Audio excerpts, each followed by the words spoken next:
Now we're ready to dive in a little bit deeper on the androgens. So you can see on page 1 of your report, you've got the total of the DHEA metabolites and you've got testosterone. Now as we move to page 3, we've got a more detailed breakdown of these hormones. So we're looking at essentially 3 things here: DHEA levels, testosterone levels, and then the metabolism of the androgen. So let's start with DHEA. As we're looking at DHEA levels, what we want to do is to add up the 3 primary metabolites of DHEA. So we're measuring DHEAS, which is DHEA sulfate. That can be measured in saliva, that can be measured in serum or in urine. So we're looking at that here. But additionally, we're going to add the 2 most abundant metabolites of DHEA, etiocalanolone and androsterone. When you add those 3 up, you get a really good picture of the overall DHEA production for the day. So you'll find situations where those 3 may not entirely agree with one another. For example, if you have a situation where there's inflammation. If there's inflammation, it actually blocks sulfation. So you may have relatively low levels of DHEAS and higher levels of the other 2 metabolites. Again, the overall picture here is to measure all 3 and add them up, and that gives you a good idea of your overall production of DHEA. For testosterone, there's simply a single measurement of testosterone. You can see further on page 2 that the downstream metabolites of testosterone are also measured, and then for male patients we actually plot those on page 3 as well. So those can be considered. In female patients, those are of lesser importance, but we want to look at the overall DHEA, look at the testosterone, and then we want to look at the metabolism. So if we've got a patient who has, let's say, elevated levels of androsterone. Androsterone is a 5-alpha metabolite. On the other hand, etiocalanolone is a 5-beta metabolite. So if androsterone is elevated and the etiocalanolone is relatively low, what that tells you is that the metabolism tends to favor towards the alpha side of things. What does that mean?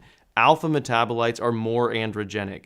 Beta metabolites are less androgenic. Most famously, when testosterone pushes towards DHT, it has to go down the 5-alpha pathway. So what we see is, for example, in female patients, take a situation like PCOS, polycystic ovarian syndrome.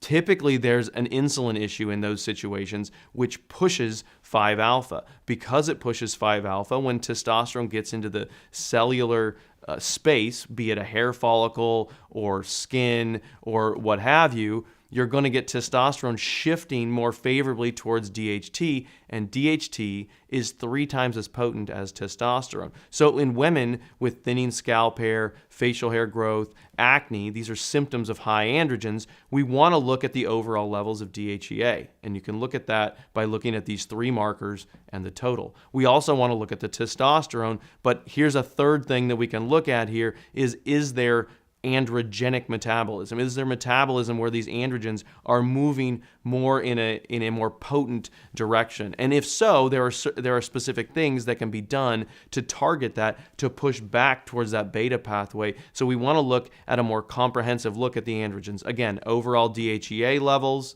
the testosterone levels, and then the metabolism, whether it favors one way or the other. And you need to take all of those into consideration. For example, if a female has very low levels of all of her androgens, but happens to push down the alpha pathway, if there aren't a lot of androgens there to become more androgenic, you're not likely to see a lot of high androgen symptoms. On the other hand, if a woman's got high levels overall of her androgens and she pushes down that alpha pathway, you would expect to see a lot of high androgen symptoms. On the other hand, if you have these elevated levels, yet there's a real big preference for beta metabolism, then you may not see an exacerbation of those high androgen symptoms. In fact, you may have a person with slightly elevated levels who's not experiencing those high androgen symptoms, specifically because her metabolism is actually making each of those androgens less androgenic as they go through that metabolic pathway. So we want to consider the whole picture, overall levels of each of the androgens and the metabolism, and then we have a fuller understanding of what's going on with the patient and her hormones.